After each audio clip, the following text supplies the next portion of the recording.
The Honest Ed's Heist, a Mick and Mack mystery. Toronto's most iconic bargain palace, a diamond necklace worth a fortune, and a thief hiding in plain sight. When a priceless jewel vanishes in the middle of Honest Ed's biggest blowout sale, detectives Mick McCathie and MacNeely are thrown into a case where chaos is a camouflage. Shoppers jostle for toasters, mannequins mingle with suspects, and somewhere between the velvet discount bins and a suspiciously good perfume promotion, a high-stakes smuggling ring is hiding in the markdowns. Welcome back to Ontario Cold Cases, Canada's True Crime Podcast. I'm Nicoll of Nicoll Investigations, and you're listening to another Whodunit Wednesday in a Mick and Mack mystery, where we step into the world of classic detective fiction. Go back to the golden era of detective fiction and enjoy stories in the tradition of the greats of writing. From Agatha Christie to Raymond Chandler to John Creasy, these are short stories I hope you enjoy.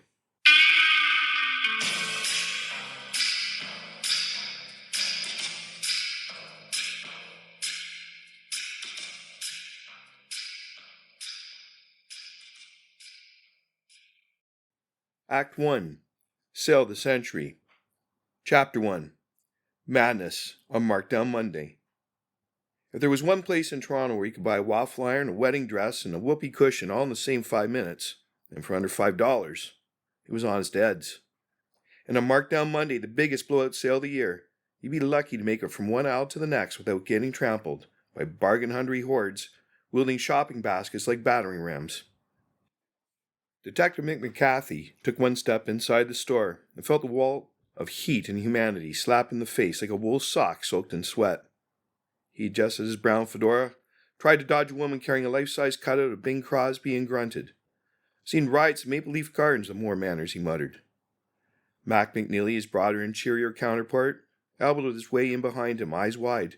Mickey breathed, clutching a flyer. They're practically giving away 20 pairs of socks for $1. 20! We'd be losing money not buying them. We're not here to shop, Mack, Mick said, dodging a tumbling tower of Tupperware. We're here because HQ thinks crowd control at a circus counts as police work. I've always said socks are the key to crime prevention. No one robs a bank with cold feet. They pushed their way through the crowd, past the dancing signs, the hand-lettered jokes hanging from the ceiling, and the massive cardboard cutouts of Honest Ed himself, grinning like a man just sold a Cadillac for the price of a candy bar. Look at this, Mack said, grabbing a box. Electric egg poacher, 99 cents. Mick didn't break stride. If you try to poach eggs in the squad car again, I'm walking. Just then the crowd parted with a collective murmur, like a shoal of fish making way for a shark. In swept Vivian Leclerc, socialite, philanthropist, and professional scene stealer. She wore her fur stole, elbow-length gloves, enough diamonds to blind a lighthouse. On her neck sparkled the piece de resistance, the Celeste Noire, a diamond necklace worth more than the entire store's annual turnover, and then some. It shimmered under the buzzing fluorescence, like a star fallen into a display of discount gravy boats. She was flanked by a tall, stone-faced man in a charcoal suit, her personal security guard, built like a jukebox and just as expressive. Vivian raised a gloved hand and waved it daintily at the crowd. Darlings, never let it be said I miss a sale. Ed promised me first dibs on the silk handkerchiefs. Mick gave a low whistle. You'd think she was launching a battleship. Mack stared at the necklace. You'd think she was the battleship. As if on cue, a voice boomed cheerfully from behind a display of plastic flamingos. Well, if it isn't Toronto's favorite diamond in the rough. Honest Ed Mervish stepped forward, arms wide, grinning from ear to ear. He was dressed in his usual checkered blazer and loud tie, his pockets stuffed with coupons. His eyes sparkled with mischief and genuine delight. Vivian, the old heartbreaker, welcome, and detectives. Glad you boys could help keep the peace. Things get a little wild when folks see 10-cent toothbrushes. Glad to be here, Mr. Mervish, Mick said. Ed leaned in with a wink. If I see anyone pocketing blenders under the coats, I'll send them your way. But if you catch me giving away too much free popcorn, just look the other way, will ya? Vivian tittered. Ed, if I had your charm, I'd run for mayor. I'd settle for staying solvent, Ed replied. Now, if you'll excuse me, I've got a crowd of bargain hunters to tame and a toilet seat pyramid to restock. With that, he vanished into the fray, trailed by a gaggle of reporters and delighted children. Mick sighed. Let's keep an eye on the necklace. Mack held up a toaster. But also, Mick, this one talks. It tells you when your toast is done. Mick stared at him. Just saying, Mack muttered, slipping it back onto the shelf. Could be a clue. You never know. The crowd surged. The cells roared. Somewhere nearby, a child screamed with joy. Or maybe terror. Mick scanned the store, a pit growing in his stomach. Because in a place where everything was on sale, someone was about to steal more than just a bargain.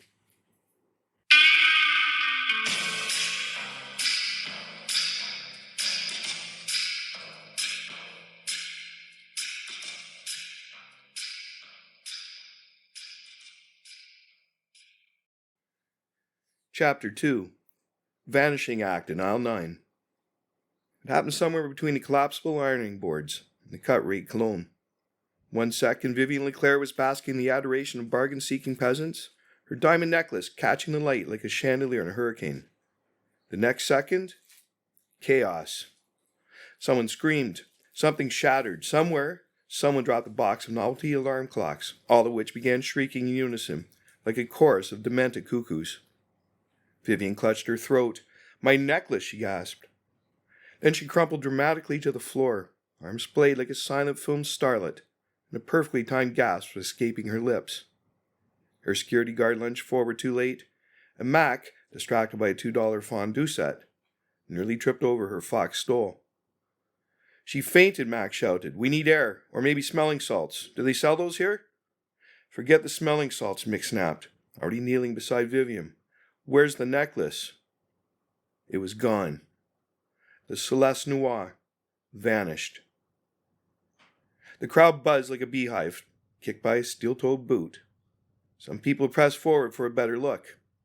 Others assumed it was a publicity stunt and clapped. One man tried to sell someone else a velvet display bust, just like the one the necklace was on.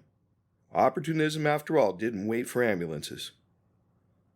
Mick rose, eyes scanned the room. His instincts kicked in fast. He spotted a trio of pickpockets he'd seen before loitering near the belt rack. A man juggling handkerchiefs with suspicious skill, a magician doing a free show, by the kitchen appliance demo table. And a red-headed woman pretending to cry but clearly watching the reaction of the crowd more than she was watching Vivian. Close the exits, Mick barked. Nobody leaves until we talk to them. Already on it, Mack called, blowing his whistle and nearly knocking over a display of collapsible lawn chairs. Except that guy. He just ran through the meat slicer aisle. Mick, is he bleeding or is that canned beets? Mick groaned and turned back to the now semi-conscious Vivian, who fluttered her eyes and whispered, They took it, detective. My darling, Celeste. Her security guard stood over her, jaw clenched. It's only 10 feet away. This store is a zoo. No argument there, Mick muttered, rising to his feet just as a booming voice cut through the commotion. Now hold on just one blue light special minute. Honest Ed Mervish stepped up onto a milk crate, holding a megaphone in one hand and what looked like a banana in the other. We've got 2 detectives on the case, best in the city, maybe in the country, maybe even in the world. Pointed the banana at Mick. You find that necklace, boys, and I'll throw in 50% off your next police uniform, no questions asked. The crowd laughed nervously. Ed tipped his checkered hat. Don't worry, folks. This may be the first jewel heist at Honest Ed's, but by golly, it'll be the last. And remember, no refunds, no exchanges, no stealing $1 million necklaces during a fire sale. He vanished again into the crowd, already ushering worried shoppers toward the free coffee with every complaint station. Mick glanced at Mack. Well, talk to the magician, Mack said. Claims he saw nothing. Can make an egg appear behind your ear. Useful? He also swears he hasn't left the kitchen appliance aisle in over an hour. Says the meat slicer's hypnotic. Keep him on the list, Mick said, and anyone who tried to sneak out when the necklace went missing. Mack nodded. You think this was planned? Mick looked around at the crowd. Bargain hunters, staff, street performers, and pickpockets alike, all milling around like ants kicked out of a cereal box. Oh, this was planned, Mick said grimly. If I had to guess, the sale wasn't just a distraction. It was the getaway car.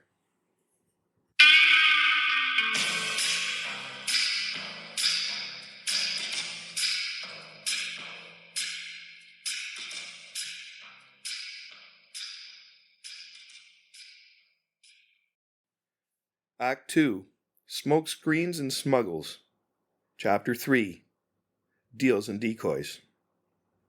Mick found Vivian LeClaire reclined dramatically in a stack of discounted curtain rods. A damp washcloth pressed to her brow like a prop from a Tennessee Williams play.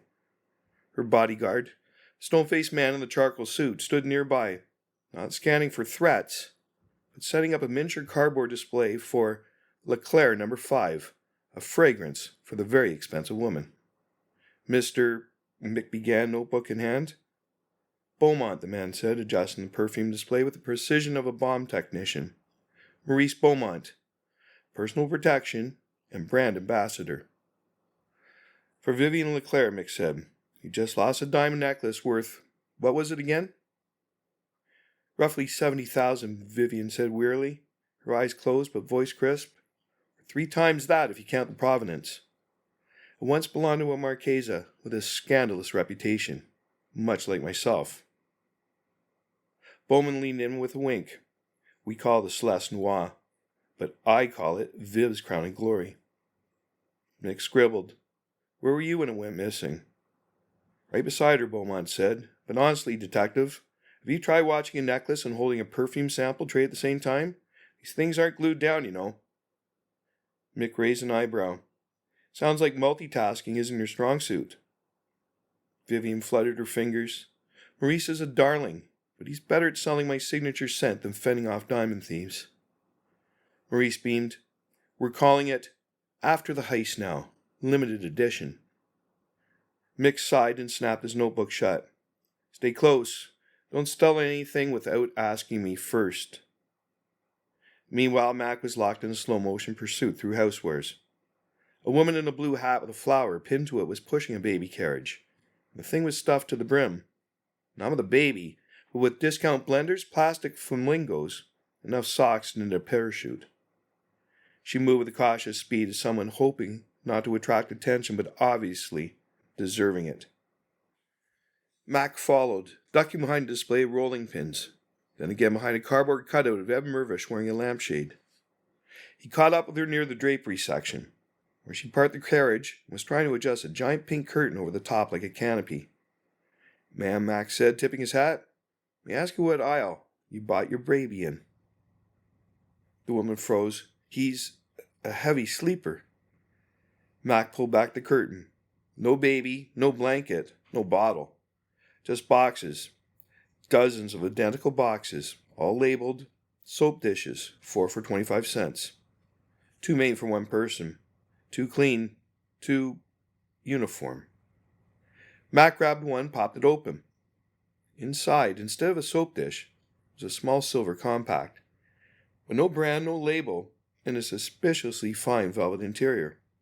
Didn't belong in any honest Ed's bin. Another box contained costume earrings. Looked too well made to be costume.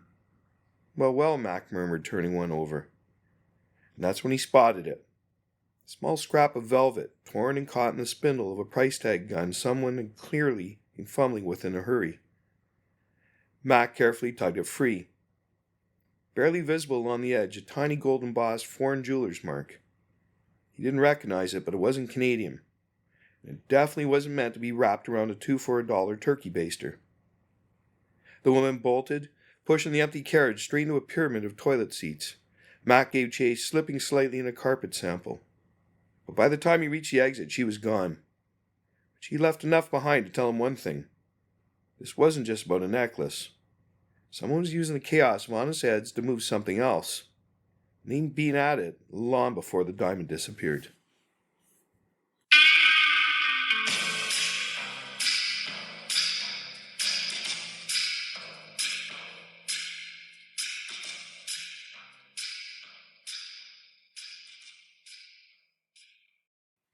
Chapter 4.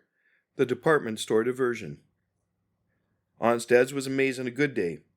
On a bad day, it was a labyrinth built by a practical joker with a grudge against logic. Staircases led nowhere, display aisles doubled back on themselves. Half the signage was either a joke or part of a promotion for discount dentures. But what most customers never saw, the real maze, was behind the scenes. Down a narrow hall behind the men's bargain blazers, past a fake wall of novelty license plates, Mick and Mack found the first clue. Scuffed door marked staff only. Mack reached for the knob. Sure this isn't the break room, he asked? Smells like soup. Old soup, Mick muttered. Or trouble. Inside they found a snarl of service corridors. Old freight elevators and most tellingly, dumbwaiters. Tiny ones, big ones. Some that looked like they hadn't been used since the Depression. Others gleamed suspiciously new. Mick shined his flashlight down the shaft of one near the warehouse. This one's been used recently, fresh scuff marks. Something oily on the floor. Mack leaned closer. Is that gravy? Could be, Mick muttered. Or engine oil. Either way, I don't like it. Footsteps echoed behind them. Mick tensed, until a familiar voice spoke. You fellas are poking around places where markdowns fear to tread. They turned to see Louis, a long-time honest Ed store clerk, who looked like he'd been born under a price tag. The store apron was older than Mac's last date, and he had a sort of face that suggested he'd seen every clearance sale since Confederation. I've been here since Ed sold bananas for a nickel and threw in the peel for free, Louis said, leaning on his mop. I know what goes in and out of this place. We're listening, Mick said. Louis scratched his stubbled chin. Started a few months back, late nights. Crates coming in, quiet-like. Staff said they was returns. We don't get returns. That's the point of Onstead. You buy it, you own it, regrets and all. What was in the crates, Mack asked. Louis snorted. Beats me. They was sealed tight, heavy too. A couple guys said they'd heard bottles clinking. Other heard clocks ticking. Me? I heard money. Or trouble. One of the night crew disappeared 2 weeks later. Left his apron and a full set of teeth in his locker. Mack raised an eyebrow. And who's behind it? Louis hesitated. I never saw the buyers. I saw the sellers. A few shady types in cheap suits hanging around the shipping doors at night. Real quiet, real polite. Too polite. And security, Mick asked? Let's just say they was instructed not to see anything. Ed's a good man, don't get me wrong. Gives to everyone, hires folk nobody else will. But he don't run the night shift with the same flashlight he shines in the front window. There's cracks, see? Mick exchanged a glance with Mack. So you're saying someone's been using honest Eds to move stolen goods? Not just move 'em, Louis said. Launder 'em. They slip 'em into the bins, mark 'em down to blend in with the rest of the junk. And some lucky shopper buys a $3 toaster with a set of diamond cufflinks inside. Mack whistled. That's brilliant. Awful, but brilliant. Like hiding caviar in a can of beans, Louis said. And if someone found it, they'd think it was a mistake. Or a prize. You ever see how people act when they think they got away with something in a bargain bin? Mick frowned. So the necklace? Could already be out the door, Louis said. Stuffed in a velvet pouch inside a toilet brush box. Mick nodded. We need a list of everyone who bought anything from aisle 9 the last hour. Mack groaned. That'll be half the city. Then we better get started, Mick said. Because if someone was using honest Eds as a cover for a high-stakes fencing operation, they weren't just stealing diamonds. They were robbing the city blind and laughing all the way to the price scanner.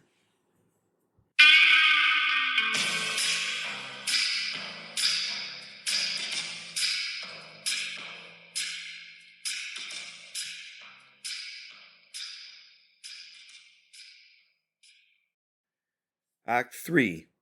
Marked Down and Busted. Chapter 5. Follow the Shiny Trail. If Onstead's was the city's loudest whisper, Spadina Avenue was its gravel voice growl. Down near Queen, nestled between a shuttered haberdashery and a noodle shop that never closed, sat a pawn shop with no name and fewer windows. Just a flickering neon sign in the window that said, "We buy things," as if even the shop itself wasn't too sure what. Inside it smelled like mothballs and desperation. Tarnished trombones leaned against antique radios. Wedding rings glinted sadly beneath a cracked display case. Behind the counter stood a man with a greasy pompadour, a cracked gold tooth, and a smile that didn't reach either of his eyes. "You fellas want to buy or sell?" he asked, barely glancing up.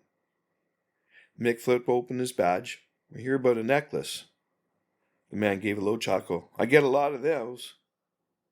"This one was worth more than your whole inventory," Mick said. "The Celeste Noir. Know it?" Gold tooth gleamed as the man grinned wider. Never heard of her. Mack stepped forward. Funny. We heard someone tried to sell you a chunk of it just this morning. The pawnbroker raised his hands. All right. Maybe someone came in.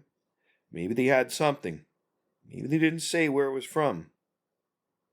What did they bring? Mick asked. The man leaned down, opened a drawer, and placed something on the counter with the careful reverence of a man handling nitroglycerin. It was a lipstick tube. Classic gold casing, nothing fancy, until Mick twisted it open. Instead of a smear of cherry red, a shard of diamond caught the light. Clean cut, the pawnbroker said.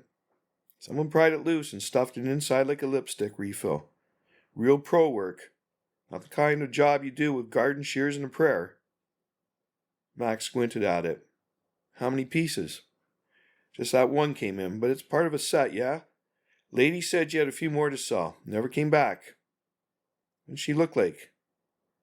Pawnbroker shrugged. Mid-30s. Red coat, talked fast, wore gloves. Might have been a wig. Might have been her real hair. She called herself Ruby. Last name? Mick asked. The pawnbroker snorted. She gave me 3. Said she couldn't remember which one was on her birth certificate. And you just took the stone? Mack asked. Fellas, about weirder things. Someone once sold me a prosthetic leg filled with rum.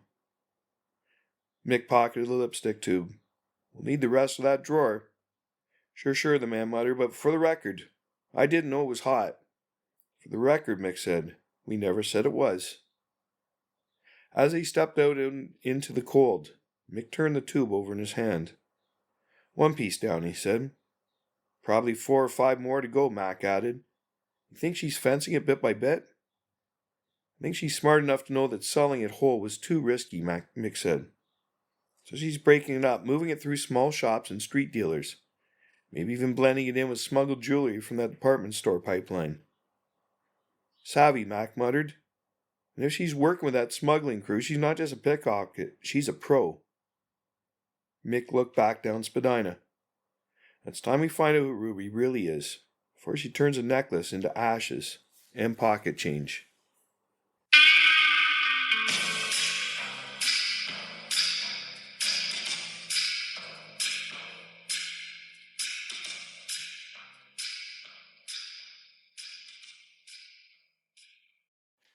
Chapter 6. Bait and Switcheroo. If there was one thing Vivian LeClaire loved more than diamonds, it was attention.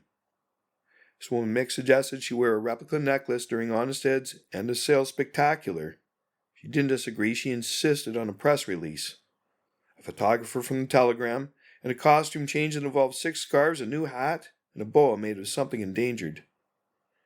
This will be the grand finale of the century, she declared, twirling in front of a tower of televisions. Assuming no one tries to kill me. That's the spirit, Mack said, lugging a mannequin in a trench coat past her. Why the mannequin? Vivian asked, blinking. We're planting decoys around the store, Mack explained, puffing as he arranged 2 mannequins near the costume jewelry. Some of them are dummies, some are cops. You figure out which. Meanwhile, Mick coordinated with Ed Mervish in a dusty back office filled with price tags, popcorn bags, the painting of Ed shaking hands with a goose. All exits covered, Mick said. Ed nodded, already scribbling something on a notepad. Great. I'll announce a surprise sale on top hats at exactly 2:15. That should create the perfect distraction. Top hats? Nothing brings out a thief like a marked-down monocle, detective. 2 o'clock came fast. The store bustled with customers, photographers, and a small jazz quartet playing Button Up Your Overcoat near the snack counter. Vivian appeared at center stage in the houseware section, flanked once again by her ever-dutiful bodyguard, Maurice Beaumont. The fake Celeste Noir glittered around her neck, a convincing twin cast in glass and gumption. Mick watched from the escalator, eyes scanning the crowd. Mack loitered near the loading dock with a clipboard and a badge tucked into a hot dog wrapper. Then it happened. 2:15 on the dot. Ed announced a surprise sale. The crowd surged. Vivian waved to a photographer. And Maurice moved. Subtle at first. Stepped behind Vivian. Reached up as if to adjust her shawl. Then quick as a snake he unclasped the necklace, palmed it, began weaving through the crowd like a man late for a train. Mick was already moving. Mack, tipped off by a signal from the mannequin with a fake mustache, cut through the back hallway and tackled Maurice just before he reached the delivery truck idling by the freight entrance. The necklace, real this time, fell off Maurice's sleeve, clinking against a crate of bootleg perfume samples labeled Leclerc. Smelled like power. You know, Mick said, cuffing him, for a guy named Beaumont, you really do low-end work. Maurice sneered, you'll never trace the rest of it. We don't need to, Mack said, holding up a clipboard. Your pal Louie's already singing, and the driver just offers a discount on bulk diamonds. Looks like the whole Toronto chapter of your operation just went out of business. Epilogue. Everything must go, including the crooks. The necklace was returned to Vivian, mostly intact, save for one pried-off gem still rattling inside a lipstick tube on Spadina. Vivian fainted again, managing to land on a fainting couch someone had just purchased for $5. I feel faint, she whispered. Again, but fashionably. The smuggling ring's Toronto operation was dismantled. Crates of stolen jewelry were seized, along with 3 crates of counterfeit perfume and a case of antique silverware labeled ceramic butter knives.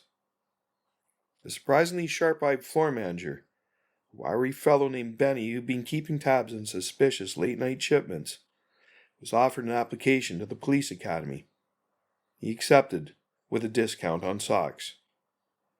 As for Mick and Mack, well, Mack said, wheeling out a shopping cart brimming with oddities, 2 fondue sets, an electric nose hair trimmer, a lava lamp, and a 7-foot cardboard cutout of Ed Mervish in a tuxedo.